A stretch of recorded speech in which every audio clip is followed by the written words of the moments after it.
नमस्कार, स्वागत आहे तुमचे आमच्या चॅनलमध्ये। आवाज महामुंबईचा, शोध बातमीचा, कौल मनाचा।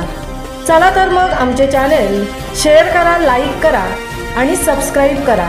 धन्यवाद। आजी माझी फौजी संघटना गाव देवपूरच्या 136 फौजींनी आपल्या स्वखर्चातून आणि स्वबळावर काळ्या पाषाणातील ऐतिहासिक वास्तू 2020 साली बांधली आणि आपल्या गावदेवी आई कोणजाई वाघजाई मातेच्या स्वयंभू मंदिरासाठी ही वास्तू अर्पण केली।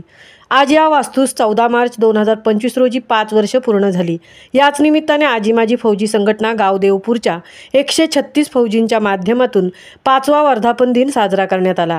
हा सोहळा अंगावर शहारे आणणारा होता, कारण या संघटनेचे अध्यक्ष कमांडो श्री अरुण पवार यांच्या नेतृत्वाखाली कॅप्टन उमेश उपाळे यांच्या वर्ड ऑफ कमांडवर सल्लागार कॅप्टन काशीराम चव्हाण, कॅप्टन नारायण चव्हाण, उपाध्यक्ष सुभेदार मेजर महादेव महाडिक, कार्याध्यक्ष सुभेदार मेजर मंगेश उपाळे, सचिव सुभेदार मेजर विजय महाडिक, नायब सुभेदार ज्ञानेश महाडिक आणि सर्व फौजी मित्रांच्या सहकार्याने व सर्व सैनिकांनी आपल्या देशाच्या सर्व शहीद जवानांना स्मरण करीत तसेच आई कोणजाई वाघजाई मातेच्या पालखीस देवपूर गावातील सानेवर फौजी इतमामात राष्ट्रीय सलामी देऊन सर्वोच्च मानवंदना देण्यात आली।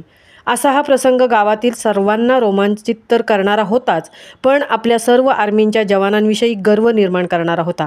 एकीकडे भारताचे जवान आपल्या प्राणांची आहुती देऊन देशरक्षण करत आहेत, त्याचबरोबर या देवपूर गावचे आजी माजी सैनिक निवृत्तीनंतर ही सैनिकी शिस्त कायम ठेवत देशाचा तिरंगा आणि सैनिकांचा मानसन्मान उंचावत आहेत।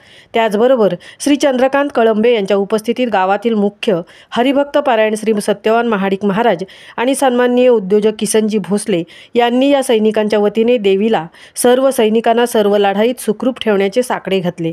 आज देवपूर गावातील फौजी आणि देवपूर ग्रामस्थांवर गर्व वाटतो की त्यांनी अवघ्या महाराष्ट्रात देवपूर गावचे आणि सैनिकांचे नाव उंचावले आहे। आवाज महामुंबईचा चॅनेलसाठी मिलिंद खारपाटीलसह तृप्ती भोईर, देवपूर, पोलादपूर।